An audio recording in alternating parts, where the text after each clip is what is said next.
Hanya karena Anda lapar, belum tentu itu karena persediaan energi kita sudah habis, dan demikian pula karena Anda kenyang, bukan artinya nutrisi sudah tercukupi. Ini dia penjelasannya supaya kita bisa diet dengan pas kebutuhannya dan juga tidak merugikan kesehatan kita masing-masing. Check this out.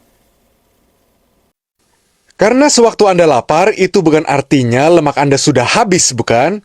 Padahal lemak di dalam tubuh kita adalah cadangan energi terbesar yang bisa menyimpan ribuan kalori hanya dalam 1 kilogram lemak saja.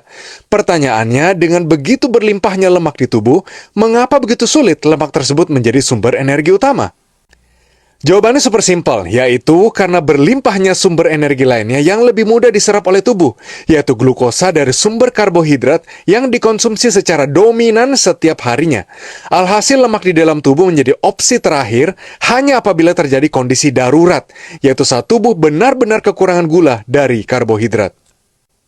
Masalahnya, karbohidrat lebih cepat dicerna, lebih cepat habis, dan lebih cepat drop persediaannya. Alhasil gula darah fluktuatif yang membuat Anda lapar lagi, dan lapar lagi, sekalipun sebenarnya perut masih penuh dengan makanan. Siklus inilah yang kemudian membuat Anda menjadi budak gula, alias dikendalikan gula 24 jam, 7 hari, seminggu. Dan biasanya, rasa lapar tersebut tidak berhenti di rasa lapar biasa saja, namun menjadi lapar yang nafsuan, di mana puasnya hanya jika dikombinasikan dengan sumber lemak tinggi. Misalnya, makan martabak, burger, pizza, kue basah, es krim, gorengan, minuman kemasan, dan lain-lain. Semua itu adiktif dan merupakan kombinasi terburuk untuk kesehatanmu. Kombinasi dari karbohidrat sederhana atau olahan dengan lemak jenuh merupakan pelakor utama gula darah, lemak darah, dan tekanan darah yang melonjak tinggi. Dan itu merupakan masalah utama pada generasi muda di Indonesia yang dianggap masalah sepele. Dan jika ditambah kurang tidur dan kurang olahraga, maka terciptalah penyakit yang sulit disembuhkan. Generasi muda sekarang yang penting kenyang, murah, dan enak. Padahal saya jamin 100% makanan yang dikonsumsinya belum tentu yang bernutrisi tinggi dan yang benar-benar dibutuhkan tubuhnya untuk bisa berfungsi optimal. Dan ini bukan masalah mahal atau tidak, karena data menunjukkan bahwa mereka sebenarnya punya pilihan dan bisa memilih, tapi tidak mau. Makanya, rasa lapar maupun kenyang tidak bisa menjadi indikator utama pada kesehatan. Yang benar adalah kombinasi dari kondisi tubuh yang bugar dengan kualitas darah dan pembuluh darah yang sehat. Cara ceknya tentu saja bisa melalui medical check-up ditambah tes kebugaran. Jadi, supaya apa yang dirasa itu relevan dan sejalan dengan apa yang diperiksa. Namun untuk sementara, indikator paling simpelnya adalah apabila tubuh terasa bugar, jarang capek dan produktif, sekalipun makannya sedikit, itu artinya makanannya bernutrisi tinggi dan tubuh lebih banyak menggunakan sel lemak sebagai sumber energi utama.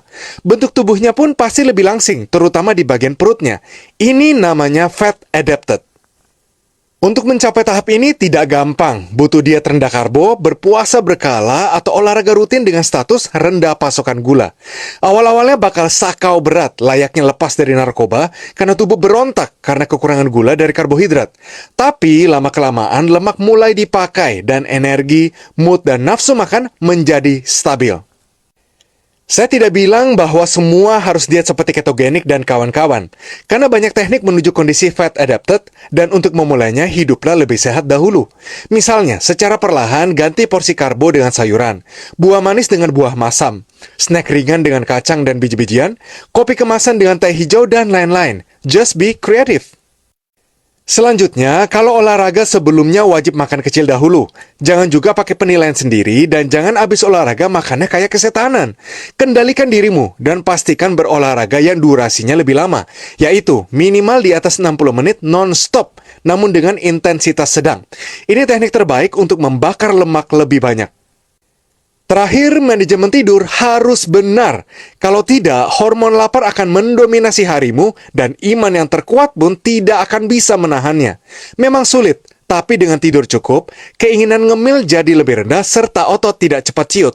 Sekarang tinggal actionnya aja. Remember to do it slowly but sure. It's a marathon, not a sprint.